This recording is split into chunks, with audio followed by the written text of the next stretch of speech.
반갑습니다. 제가 학창 시절 때 보았던 영화 중에 참 재미나게 보았던 영화가 있어요. 여러분, 백투더 퓨처 혹시 보신 적 있으세요? 음, 이거 아시는 분은 조금 연식이 되신 분이고요. 우리 반주자님 모르시죠? 네, 반주자님 몰라요. 알아요? 알아요. 여기도 연식 좀 되셨나 봐요. 그때 1885년에 아마 시대적인 것 같아요. 그리고 2015년의 미래를 가상으로 이렇게 만든 영화였던 걸로 기억이 납니다. 야, 그래서 미래의 세계가 이렇게 바뀌나? 그때 막 신기한 눈으로 제가 영화를 봤던 기억이 나요. 그때는요, 막 그 스노보드가 막 공중에 이렇게 떠서 막 가는. 여러분 요즘도 그거 다 있잖아요. 뭐 자기 부양 열차라든지 뭐 원리는 이미 다 개발이 되었기 때문에 그건 다 이미 개발되었고요. 뭐 버튼 하나 누르면 옷이 쫙막 줄어들기도 하고 그리고 스크린이 막 뭐 엄청난 홀로그램이 나와가지고 어떤 형상을 이렇게 만들어준다든가 뭐 이미 다 개발이 되어지는 거고요. 뭐 자동차가 막 날아다니는 자동차. 근데 지금도 그런 자동차는 아니지라도 들어온 뭐 택시 이제 뭐 김포공항에서 뜬다고 한다고 하니까 뭐 이미 다 개발은 끝난 것 같습니다. 참 인상적인 것은 뭐냐면 이 가상 공간, 구글에 이 뭔가 이렇게 써서 가상 공간을 이렇게 볼 수 있는 이러한 것도 이미 다 개발이 되었던 것 같아요. 아마도 영화를 만드는 감독이 미래 한 30년 뒤가 되면 이렇게 바뀔 것이다 라고 공상을 하고 상상을 해서 자신의 창의력을 바탕으로 또 다른 세상을 만들어낸 것이죠. 여러분 어렸을 때요, 여러분 얼마나 많은 공상과 상상을 많이 하셨습니까? 어렸을 때 눈만 감으면 갑자기 이런저런 상상이 막 되어져요. 때로는 슈퍼맨이 되었다가, 때로는 내가 타잔이 되었다가, 때로는 내가 뭐 특공대가 되었다가 한 나라를 구출하는. 그래도 점점 나이를 먹으면 그런 상상 하든가요, 안 하든가요? 상상을 안 한다라고 하는 것은 나이 먹었다라는 겁니다. 그리고 창의력이 없어지고, 그리고 그 안에서 무궁무진한 어떤 일들을 생각하고 기획해내는 기능들이 현저히 떨어지는 거죠. 그래서 교육은 창의력을 개발시킬 수 있는 교육이 가장 좋은 교육이다라고 말하는 거죠. 곰곰이 이 말씀을 준비하면서 30년 뒤에 이러한 세상이 있겠다라고 생각해서 만든 영화가 현실로 다 되었던 것처럼 우리 교회가 10년, 20년, 30년 후에는 어떻게 되어질까 곰곰이 묵상해 보기도 하였습니다.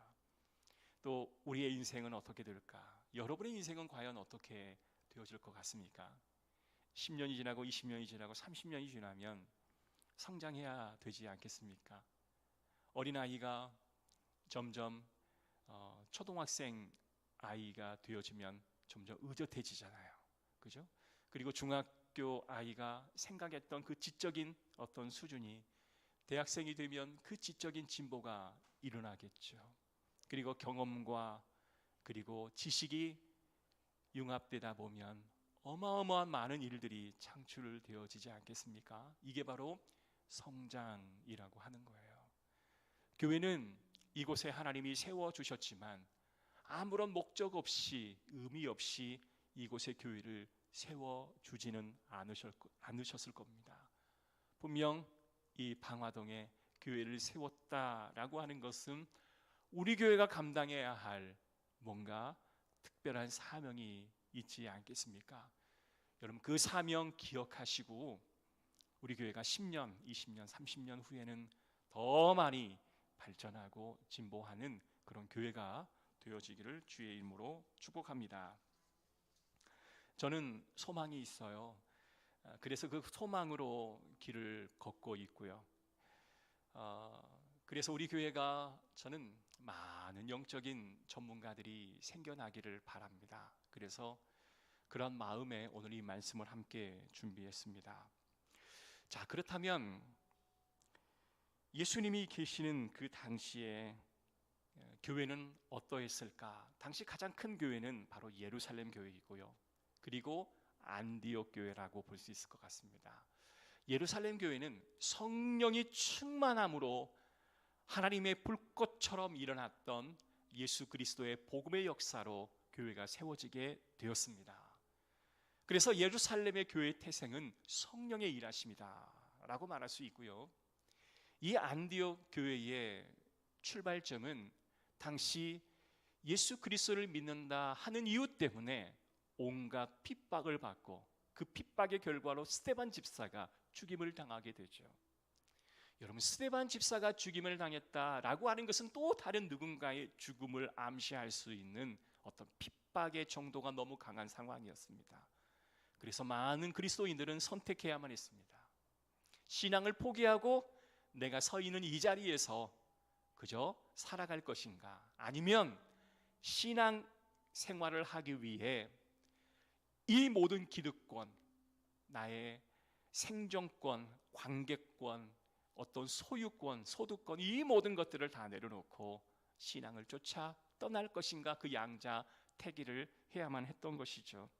그래서 실질적으로 당시 예루살렘 교회 안에 핍박이 시작된 그 이 시작부터 12사도와 소수의 제자들을 제외하고는 대다수의 많은 제자들과 성도들이 디아스포라, 흩어지게 되었다라는 겁니다. 그래서 어디로 그들이 흩어졌을까요? 그들은 예수 그리스도의 부활을 체험하고 목격했던 자였기 때문에 예수 그리스도의 복음을 증거하지 않고는 살아갈 수 없는 사람들이었습니다. 여러분, 눈으로 보고 듣고 체험했던 자였기에 그들은 복음을 전하지 않고는 단 하루도 살 수 없었고, 그들의 삶의 복음을 제외하고는 다시 설명할 방법이 없었던 거예요. 그래서 복음 전하기 위해 모든 것을 다 내려놓을 수 있었던 것이었습니다. 근데 그들이요, 어디로 가서 복음을 전했을까요? 첫 번째는 베니게라는 곳에 가서 복음을 전했습니다. 이 베니게라고 하는 곳이 페니키아라고 하는 그 곳인데요, 시리아, 지금 레바논의 북쪽 지역 고대 지명이 그곳입니다. 그래서 예수님께서 유대인에게 두로와 시돈을 언급할 때 화를 내셨던 장면이 있는데요, 그때 두로가 바로 이 베니게라는 도시입니다. 수르보게 여인의 딸이 병이 들어서 그 딸을 고쳐주실 때 그녀가 살았던 곳도 바로 베니게라는 그곳입니다. 디아스포라 유대인들은 그곳에 가서 주의 복음을 증거했어요. 그래서 놀라운 복음의 역사를 일으켰습니다. 두 번째는요, 구브로라는 섬에 가서 복음을 전하였습니다. 여러분, 구브로 많이 들어오셨죠? 바나바의 고향이기도 했던 그곳에 사도 바울과 바나바가 다투고 또한 마가 때문에 다투었다가 다시 갔던 그 복음의 지역이 바로 구브로라는 도시였었습니다. 마지막 세 번째가 안디옥이라고 하는 그 도시였었습니다. 이 안디옥이라고 하는 도시는 로마 제국 이어서 세 번째로 큰 도시였는데요, 인구가 무려 50만 명이나 되는 대단히 도시였다라고 기록하고 있습니다. 여러분, 50만 명이 작은 숫자가 아니에요. 그죠? 어마어마한 큰 도시입니다. 많은 인구가 살았던 것은 그들이 가지고 있던 어떤 정치적인 성향, 종교적인 성향, 그리고 경제가 집중되어 있기에 그 나라는 자연히 잘 살 수밖에 없고 그 도시는 부강할 수밖에 없었던 것이죠. 바로 이 안디옥은 누가의 고향이기도 했고 경제, 문화, 정치의 중심지이기도 했던 것입니다. 자, 그런데 그곳에 흩어진 유대인들이 복음을 들고 안디옥에 가서 복음을 전합니다. 근데 당시에 구브로 구레네 그리고 몇 사람들이 헬라어에 능통한 사람이 있어서 그 헬라어를 가지고 복음을 전한 거예요. 저희가 필리핀에 단기 선교를 갔던 적이 있는데요, 필리핀은 영어권이잖아요. 그래서 영어를 한글의 복음을 영어로 이렇게 번역해서 그 영어로 저희가 대학 청년들과 함께 계속 읽게 하고 암송하게 하고 그렇게 전하였습니다. 근데 사실 영어를 잘하는 학생들이면 프리토킹 뭐 얼마든지 문제가 없잖아요. 그런데 이렇게 사형리 그 아주 압축된 그 복음의 그 요소를 한 장으로 딱 압축시켜 가지고 읽게 했습니다. 그러니까 그 청년들이요, 필리핀 청년들이 그걸 읽어가면서 함께 기도하고 영접 기도까지 하는 그 내용까지 함께 우리가 준비해 갔거든요. 그런데 만약에 영어를 못한다라고 생각하면 얼마나 복음 전하기가 어렵겠습니까? 그러겠죠? 그래서 많은 유대인들이 복음에 대한 열정은 있었으나 헬라어를 할 수 없음으로 인해서 그들에게 복음을 효과적으로 증거하지 못할 수도 있었습니다. 그래서 대부분 유대인 중심으로 복음을 증거하긴 하였지만 그 중에 헬라어에 능통한 사람들이 복음을 전하였어요. 그런데요, 복음이 증거되어지는 그 과정을 보니 언어가 능통하지 않더라도 다 느껴질 수 있는 거죠. 복음 전하는 자가 얼마나 간절한 마음으로 그 복음을 전하는가에 따라서 그 청년들이, 야, 내가 영어를 잘 못하니 네가 한번 읽어봐. 그렇게 하고 읽어요. 읽는데도 놀라운 역사가 일어납니다. 그리고 함께 기도합시다 했더니 교회 가겠다. 근데 사실 선교사님이 한마디를 해주더라고요. 필리핀 애들 다 믿지 말아라. 걔네들이 카톨릭이 기본적인 정서가 깔려 있어서 그냥 겉으로는 믿는다 하지만 그 다음 주일에는 또 카톨릭 간다. 그러니까 별로 많이 차라리 그 말을 안 했더라면 좋았을 텐데 그 말씀을 하셔가지고 조금 마음이 좀 이렇게 좀 눌림을 받는 경우도 있었지만, 당시에 이 흩어진 유대인들이 얼마나 복음을 증거하는 걸 사모하는 마음으로 복음을 증거했겠습니까? 여러분, 그러니까 역사가 일어나지 않겠습니까? 여러분, 복음 전할 때 그냥 대면한 마음으로 복음 전하는 것과 마음의 열정을 가지고 주의 복음을 증거할 때는 역사가 일어나요. 성령의 기름 부으심이 흘러 넘치는 거죠. 그래서 제가 이번 빌리그리암 집회에 가자고 하는 이유가 성령의 역사가 분명하기에, 성령의 기름 부으심이 넘쳐날 것이 확실하기에 제가 함께 그 자리에 가기를 원하는 것입니다. 언어도 틀린 수많은 사람들이 다 주께로 돌아오게 되었습니다. 감격적인 이야기가 아니겠습니까? 근데 이러한 소문이 세계로 퍼져가는 거예요. 근데 그 소문이 어디로 가냐? 예루살렘 교회까지 퍼져갑니다. 이때 예루살렘 교회의 수장들이 함께 모여 회의를 합니다. 지금 안디옥에서 놀라운 부흥의 역사가 일어나고 있다. 어느 학자가 이야기하기를 5만 명이나 되는, 또 2만 명이라 하는 사람도 있고 5만 명이라고 하는 사람도 있는데, 그만큼 아주 메가처치가 되어지는 그 거대한 교회가 세워지게 되었다. 지금 우리 예루살렘 교회에서 준비된 목사를 파견하자, 말씀 가리킬 수 있는 그런 제자를 파견하자 해서 선발되었던 사람이 누구라고요? 바나바입니다. 그래서 바나바를 파송해서 바나바를 중심으로 가서 사역하게 했죠. 그런데요, 바나바가 사역을 해보니 밀려오는 사람을 감당할 수가 없었던 거예요. 그래서 다소에 가서 당시 사울이라고 불리는 이 바울을 데려다가 함께 동역하는 사역을 감당합니다. 바나바와 바울이 둘이 열심히 낮에는 텐트 메이커로 일을 하고 밤에는 말씀을 가르치고 전하기 시작하는데, 그때 당시 많은 제자들을 중심으로 말씀으로 교육을 하게 되었습니다. 자, 예루살렘 교회도 훌륭한 교회이지만 안디옥 교회가 이렇게 큰 부흥을 일으킬 수 있었던 첫 번째 요인은 훌륭한 목회자가 준비되어 있었다라고 하는 거죠. 우리 한국 1973년도에 그런 놀라운 은혜의 역사가 일어났던 것은 저는 빌리그리암 목사님 한 분이 탁월했기 때문에 그러한 일을 만들어냈다고는 전혀 생각하지 않습니다. 그때 당시는 한국 교회에 수없이 많은 부흥의 그 주역이 되었던 1세대의 목회자들이 많았습니다. 한경직 목사님, 주기철 목사님, 우리가 이름만 대도 존경할 만한 그런 목사님들이 얼마나 많았습니까? 자신의 모든 걸 헌신하고 교회를 위해 자신의 모든 걸 내려놓았던 목회자들이 얼마나 많았습니까? 그런데 그 다음 2세대, 3세대, 4세대의 목회자가 그 1세대의 목회자의 그 유업을 다 감당하지 못하고 어려워지는 그런 일들이 많았지 않습니까? 너무나 안타까운 건 개신교회 고목과 같은 목사님이 많이 나오지 않는다라고 하는 건 너무나 아픈 이야기이죠. 사랑하는 성도 여러분, 그러나 이 안디옥 교회는 사도 바울과 그리고 바나바와 같은 놀라운 주님의 일꾼 목회자가 있었던 거죠. 그래서 그들은 5만 명이나 넘는 성도와 함께 하나님의 놀라운 교회를 세우게 되었던 것을 보게 됩니다. 두 번째 안디옥 교회가 부흥할 수 있었던 것은 바나바와 바울뿐만 아니라 대단한 리더들을 세웠다라는 거예요. 여러분, 바울과 바나바가 건강하게 양육하고 교육하여 많은 사역자들이 또한 그 뒤를 따라 세워지게 된 거죠.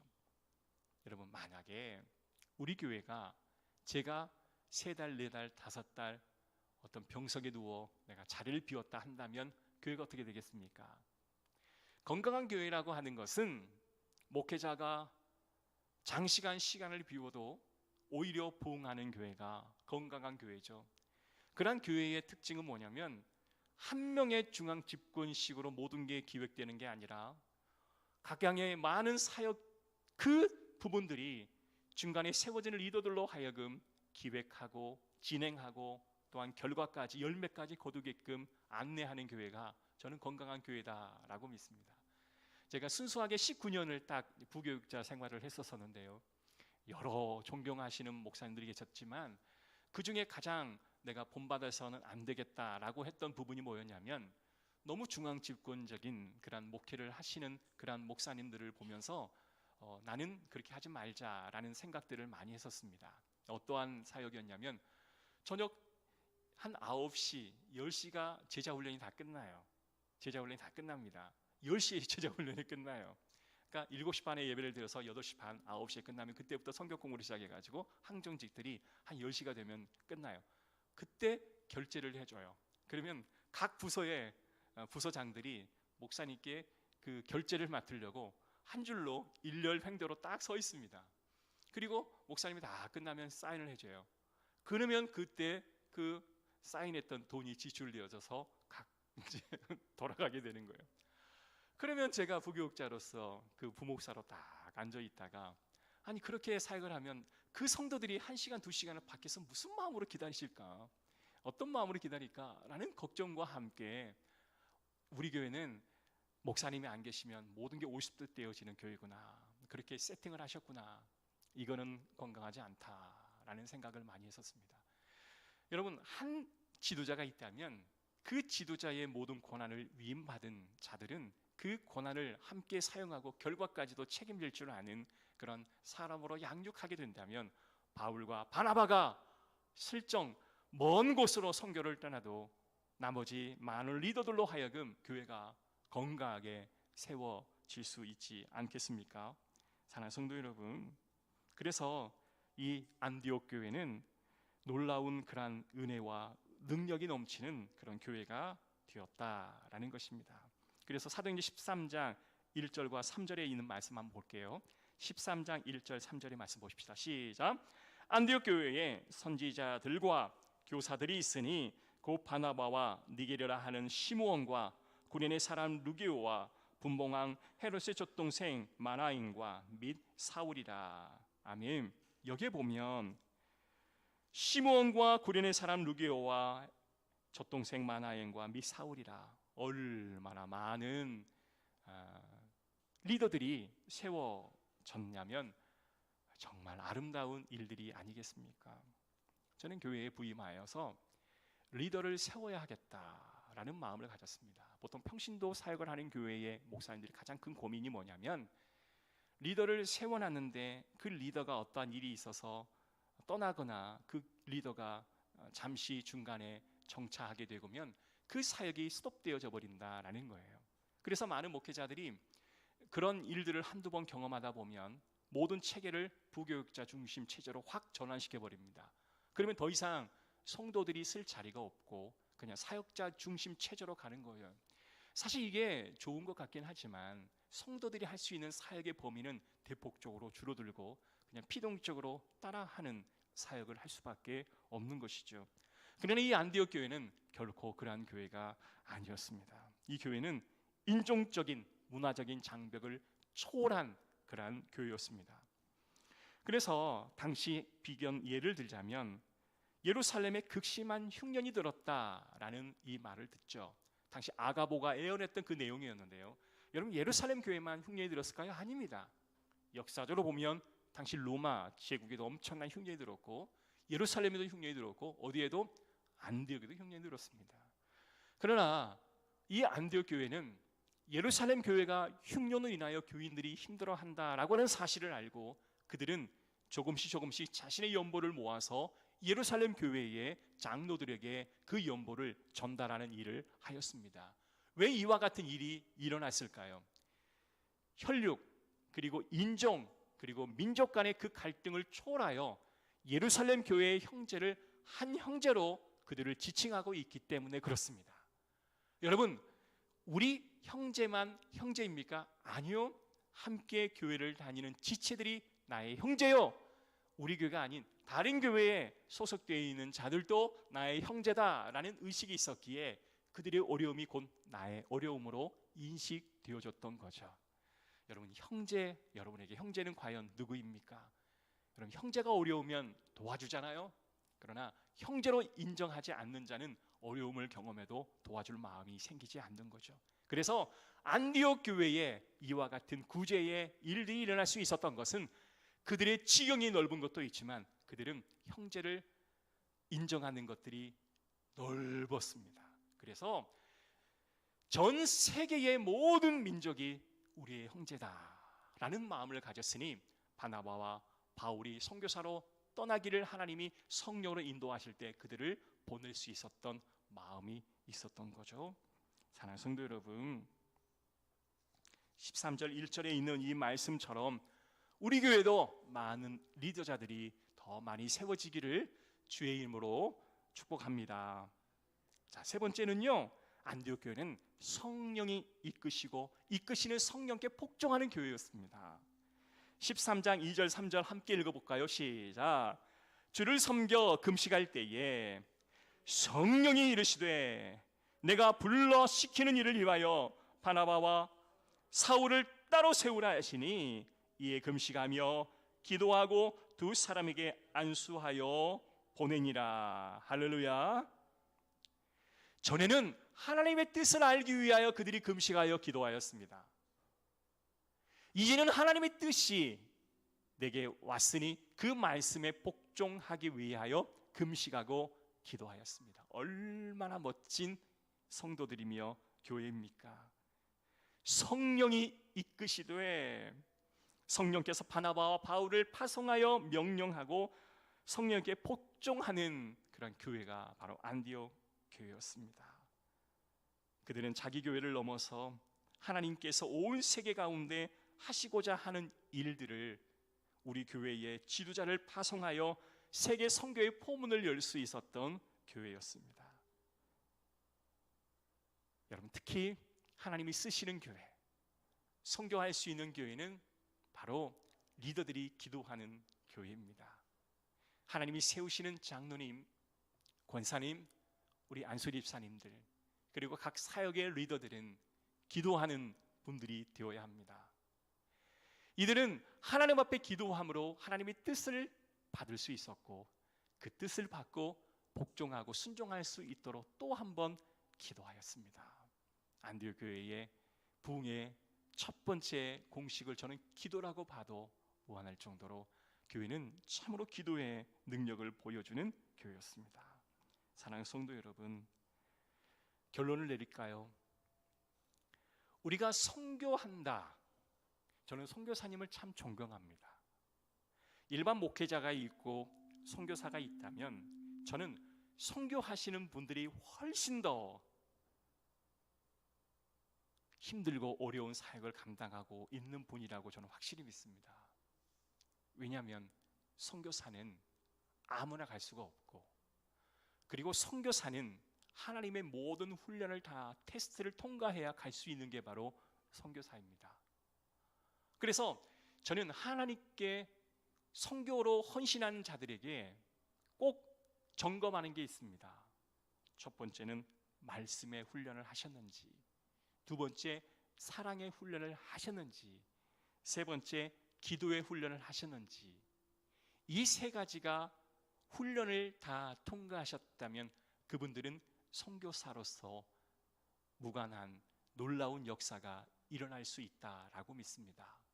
그러나 말씀, 사랑의, 그리고 기도의 열매가 없이는 절대로 선교사로 나아가서는 안 되는 것입니다. 자, 오늘의 이 말씀, 우리가 선교하는 교회다, 선교를 해야 하는 교회다. 그런데요, 그 선교하는 교회는 어떻게 이루어집니까? 말씀이 충만하여 말씀의 열매가 맺혀지는 교회만이 선교를 할 수 있습니다. 제가 말씀드리는 선교라고 하는 것은 그저 돈 좀 모아서 드리는 것 말고요, 정말 선교를 주축으로 할 수 있는 교회라고 한다면 말씀 훈련, 말씀의 열매가 완전하게 이루어지는 교회가 바로 선교할 수 있는 겁니다. 그리고 사랑의 열매, 우리 가족만, 우리 교회만이 아닌 이타적인 마음을 가지고 전 세계와 타 민족을 향한 가슴으로 끌어안을 수 있는 교회가 선교할 수 있는 교회입니다. 그리고 마지막, 기도할 수 있는 교회가 선교할 수 있는 교회입니다. 그래서 오늘 이곳에서 구제하고 기도하고 말씀 훈련하지 않으면 우리는 어느 곳에 가서도 복음을 증거할 수 없다라고 하는 거예요.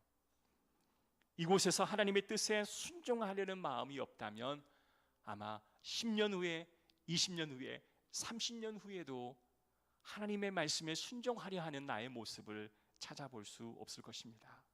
그래서 선교란 오늘의 열매라고 말할 수 있어요.